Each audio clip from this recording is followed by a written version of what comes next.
Hello dear children, how are you? I hope you all are fine and enjoyed this Dasera Puja a lot. Dear students, बहुत दिन हो गया था हम लोग के सफ़र को रुके हुए। लमसम आपको लगभग 3 से 4 महीने हो गए थे। किसी कारणवश मैंने वीडियो बंद कर दिया था, लेकिन अभी वापस हम लोग चालू करेंगे इसको, और ये चालू होने के बाद ये सफ़र जो है जारी रहेगा।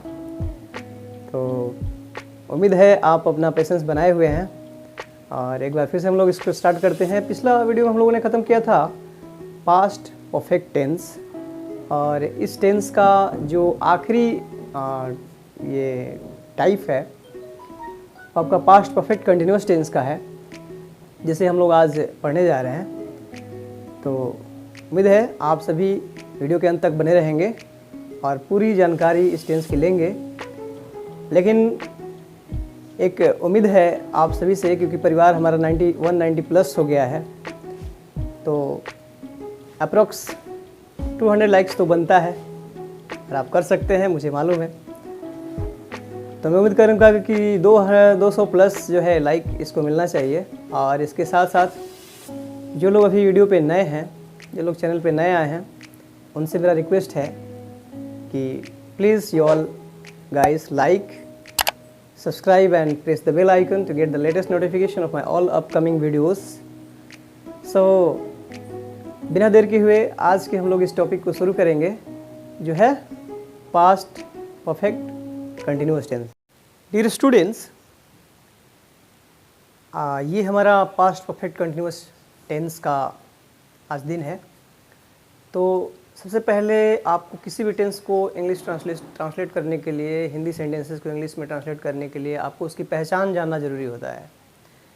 तो इसलिए ज़रूरी है कि सबसे पहले हम जानें कि पहचान इसकी क्या है हिंदी सेंटेंस में।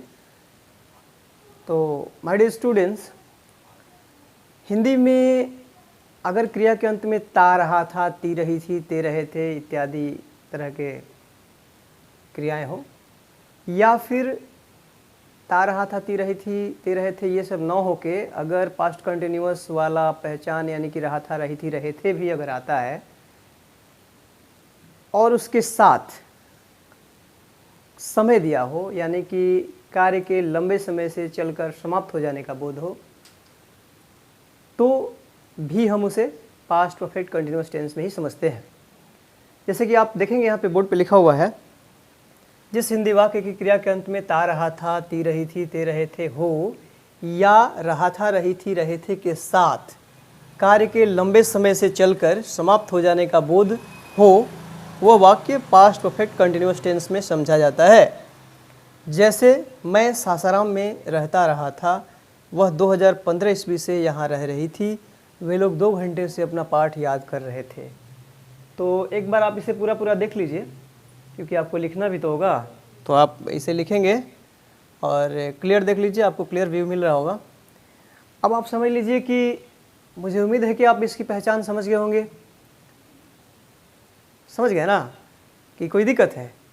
चलिए, नहीं समझे? हाँ ठीक है, समझ गए तो बढ़िया है।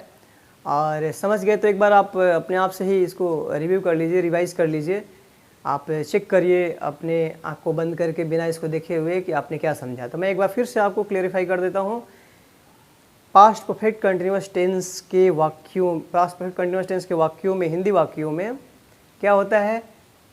क्रिया के अंत में ता रहा था, ती रही थी, ते रहे थे, या फिर अगर रहा था, रही थी, रहे थे भी हो, और उसके साथ कार्य के लंबे समय से चलकर समाप्त होने का यानी कि समय दिया हुआ हो, तो आप उसे पास्ट परफेक्ट कंटिन्यूअस टेंस में समझेंगे। और इसके बाद हम लोग क्या करेंगे? इसके बाद हम लोग इसका स्ट्रक्चर जानेंगे। तो इसके स्ट्रक्चर के लिए हम लोग चलते हैं इसके आगे के पार्ट पे। आपको सबसे पहले अफर्मेटिव सेंटेंस, फिर यस नो, फिर नेगेटिव सेंटेंस, और फिर नेगेटिव के बाद interrogative, yes no interrogative, yes no interrogative, negative, WH interrogative, negative, ये सारी चीज़ें। तो आप तब तक बने रहिए जब तक ये वीडियो पूरा ख़त्म नहीं होता है, क्योंकि आपको कंप्लीट जानकारी लेनी है।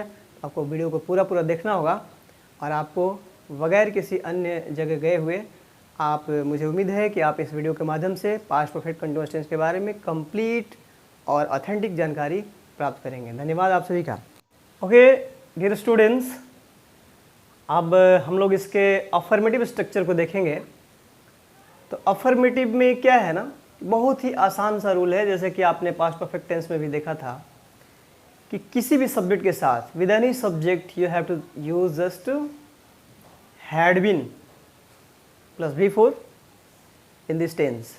मैंने आपको पहले ही बता चुका है कि देखिए कोई भी कंटिन्यूस टेंस है माय डियर, तो कोई भी कंटिन्यूस टेंस है तो उसमें आपको वर्ब, मेन वर्ब का फॉर्म जो है बिफोर ही डालना होता है। ये बहुत ही इजी कॉन्सेप्ट है और आप इसे दिमाग में रख लीजिए, क्योंकि ये कोई भी कंटिन्यूस टेंस आएगा तो उसमें आपको बिफोर का ही इस्तेमाल करना होगा। यानी कि verb ING form, ING suffix लगाकर गिवन फॉर्म को आईएनजी फॉर्म में हम लोग लिखेंगे।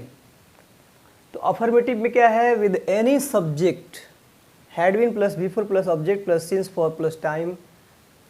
और सिंस फॉर का इस्तेमाल तो आपको बताया जा चुका है पहले भी, इसके पहले वाले प्रेजेंट परफेक्ट कंटिन्यूअस टेंस में। वहाँ आपको डिटेल्स में इसका मैंने डिस्क्रिप्शन दिया है, वहाँ से जाके आप देख लीजिएगा। उसमें एक्सप्लेनेशन जो है इसका डिटेल्स में है, वहाँ से आप क्लियर हो जाएंगे कि कहाँ आपको सिंस और कहाँ फॉर लगाना है। फिर भी मैं एक बार फिर से आपको बता दूँ कि डेफिनिट टाइम के लिए सिंस का प्रयोग करेंगे और इनडेफिनिट टाइम के लिए आप फॉर का प्रयोग करेंगे। सिंपल सी बात है कि डेफिनिट टाइम क्या होगा, तो डेफिनिट टाइम वो टाइम होगा जिसमें किसी भी समय का जो अपना पर्सनल नेम होता है, प्रॉपर नाउन समझ रहे हैं ना। तो नाउन में जो प्रॉपर नाउन हम लोग किसी का नाम, अपना निजी नेम जो होता है उसको हम लोग लेते हैं। इसी प्रकार से टाइम का भी अपना निजी नाम होता है, पर्सनल नेम होता है। जैसे कि अब हम दिन की बात कर रहे हैं तो 4 दिन, 5 दिन, 6 दिन, ये तो कोई दिन का नाम होता नहीं है। तो क्या होता है, Sunday, Monday, Tuesday, Wednesday, like this ना। तो इस प्रकार से ऐसा आएगा तो आप उसमें सिंस का प्रयोग करेंगे, और 2 दिन, 4 दिन, 5 दिन इस तरह से आएगा तो आप उसमें फॉर का प्रयोग करेंगे। इसी प्रकार से मंथ में ले लीजिए तो उसका मंथ का जनवरी फरवरी आएगा तो आप उसमें सिंस लगाएंगे। 2-3 महीना, 4 महीना आएगा तो आप फॉर का प्रयोग करेंगे। ईयर में भी उसी तरह से है। और बाकी जो है, अगर क्लॉक की बात करें तो क्लॉक में क्या होता है, 10 o'clock, 5 o'clock, 6 o'clock, ये जो है अपना उसका पर्सनल नेम है, तो इसमें ये डेफिनिट होता है और इसमें सिंस का प्रयोग करेंगे। और 2 घंटा 4 घंटा इस तरह से रहेगा, 2 घंटे 4 घंटे से, तो उसमें आप फॉर का प्रयोग करेंगे।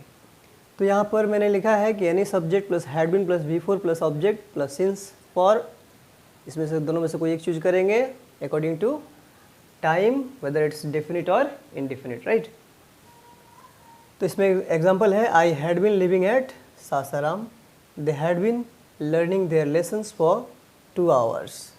और नेगेटिव में कुछ करना नहीं है। नेगेटिव में जो आपको पहले भी बता चुका हूँ, मेरा पहले का वीडियो देखिएगा, how to change the sentences into negative and interrogative form. तो उसमें क्लियर कट है कि आपको जो है हेल्पिंग वर्ब के फर्स्ट पार्ट के बाद नॉट का प्रयोग करके नेगेटिव में चेंज करना होता है, और उसका जो है वेरी फर्स्ट पार्ट को आप शुरू में ले लेंगे तो यस नो इंटरोगेटिव बन जाता है। तो यहाँ पर हैड बीन जो है डबल पार्ट, डबल सिलेबल का ये आपका हेल्पिंग वर्ब है। तो इसमें आप क्या करेंगे, आप उसमें बीच में नॉट का प्रयोग हैड के बाद करेंगे, क्योंकि फर्स्ट पार्ट इसका हैड है, तो हैड नॉट बीन हो जाएगा। बाकी सब एज यूजुअल रहेगा। आप इसको देख सकते हैं, क्लियर कट देख लीजिए। और उम्मीद है कि आपको समझ में भी आ गया होगा। तो इसके आगे के पार्ट में हम लोग चलते हैं। अब हम लोग चलेंगे इंटरोगेटिव फॉर्म की तरफ।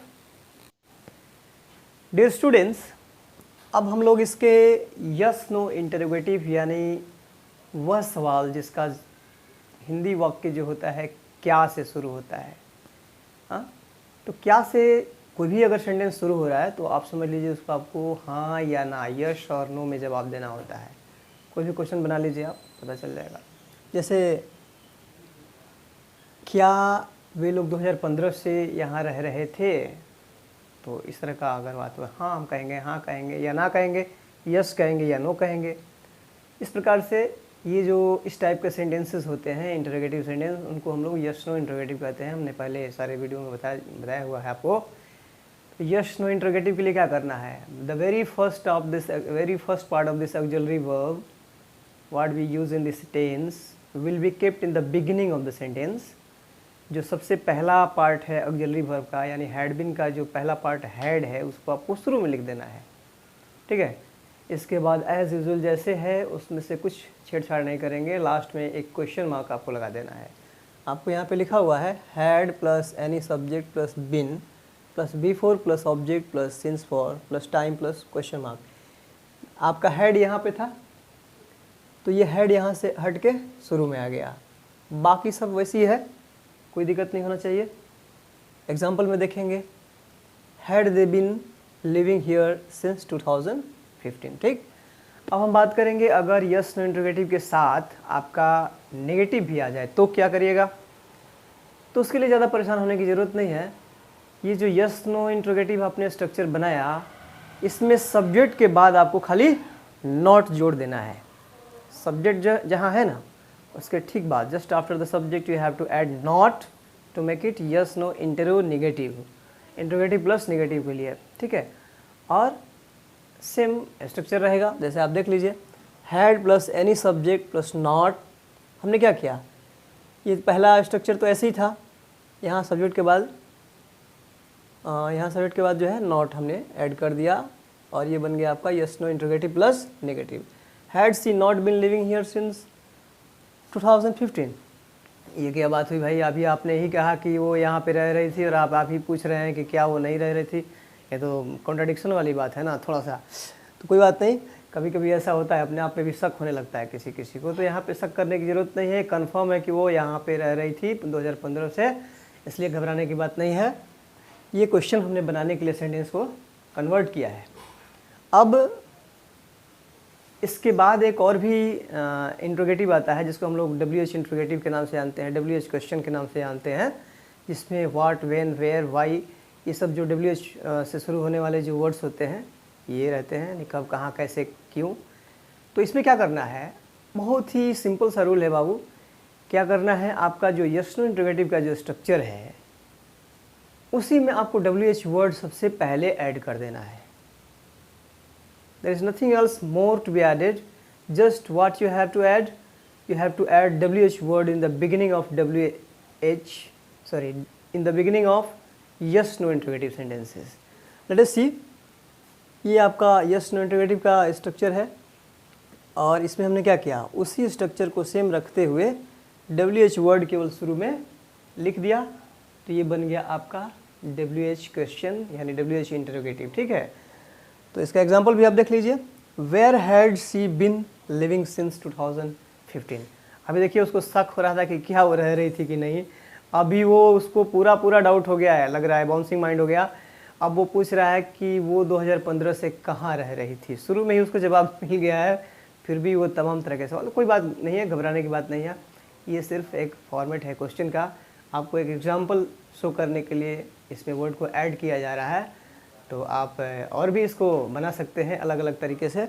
आप इसे एक बार देख लीजिए क्लियर, और उम्मीद करता हूं कि आपको समझ में भी आ गया होगा। इसलिए अब इसका एक लास्ट पार्ट बच रहा है, जहां पर आप क्या करेंगे, वहां पर आपको क्या करना है, वहां पर आपको WH वर्ड के साथ नेगेटिव भी आ जाए तो क्या करिएगा। बिल्कुल सही, बिल्कुल सोच रहे हैं सही आप, क्योंकि आपको मालूम है कि उसमें कुछ नहीं करना है, सब्जेक्ट के ठीक बाद आपको नॉट जोड़ देना है इसी स्ट्रक्चर के साथ। जी हाँ, तो मैं एक बार आपको लिख दूं ताकि आप क्लियर हो जाएंगे। और वैसे तो मुझे मालूम है कि आप पहले ही उसको बना चुके होंगे। थैंक यू वेरी मच, क्योंकि आप बहुत ही तेज़ हैं। Okay dear students, very good, आप बने हुए हैं, इसके लिए आपका बहुत बहुत धन्यवाद। क्योंकि अभी हमारा सफ़र ख़त्म नहीं हुआ है, ये तो पार्ट है हमारी जर्नी का। इस जर्नी को कंटिन्यू करते हैं और इसमें जो हमारा आखिरी पार्ट है इस टेंस का, यानी पास्ट परफेक्ट कंटिन्यूअस टेंस का लास्ट पार्ट, वो है क्या, WH इंटरोगेटिव प्लस नेगेटिव। तो मुझे उम्मीद है कि मेरे सारे बच्चे, मेरे सारे स्टूडेंट्स जो हैं, मेरे सारे परिवार के मेंबर जो हैं बहुत ही स्मार्ट हैं और उन्होंने पहले ही स्ट्रक्चर फॉर्म कर लिया होगा। लेकिन मैं एक बार आपको श्योर करने के लिए दिखा देता हूँ क्या करना है हमको। जो आपने जो अभी WH इंटरोगेटिव का जो स्ट्रक्चर लिखा, उसमें सब्जेक्ट के बाद आपको नॉट जोड़ देना है, जैसा कि यहाँ पे किया हुआ है। आप देख लीजिए, WH word plus had plus any subject plus not plus been plus before plus object plus since for according to time. और एग्जाम्पल में भी यहाँ पे अब देखिए मुझे हंसी आ रही है कि आप क्वेश्चन को कितने तरीके से हम लोग घुमा रहे हैं, हालांकि जवाब हम लोग को पहले ही मिल चुका है।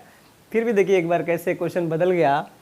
Y had she not been living here since 2015, वो 2015 से यहाँ क्यों नहीं रह रही थी। अरे बाबा, एक बार तो कह दिया कि वो रह रही थी, अब ये क्या क्यों कहाँ लगा रखे हो, कोई बात नहीं, हमें तो बनाना है ना सेंटेंस। अब सेंटेंस बनाने के लिए इधर उधर कहाँ ढूंढने जाएंगे, जो हमारे सामने सेंटेंस है उसी को हम लोग कन्वर्ट करते जाएंगे अलग अलग फॉर्म में, जैसा कि मैंने किया है। और आप एक बार फिर से देख लीजिए इस एग्जाम्पल को, why had she not been living here since 2015। I hope you all are clear now. और ये सफ़र अब शुरू हो गया है तो ये बंद नहीं होने वाला है, चलता रहेगा।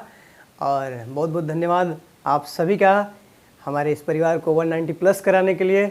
और भी जल्दी जल्दी फटाफट इसमें सब्सक्राइबर की संख्या बढ़ते रहना चाहिए, ताकि हम लोग कुछ और बड़ा करेंगे ना। जैसे जैसे परिवार बड़ा होगा ताकत बढ़ेगी, और ताकत बढ़ेगी तो काम कुछ बड़ा होगा।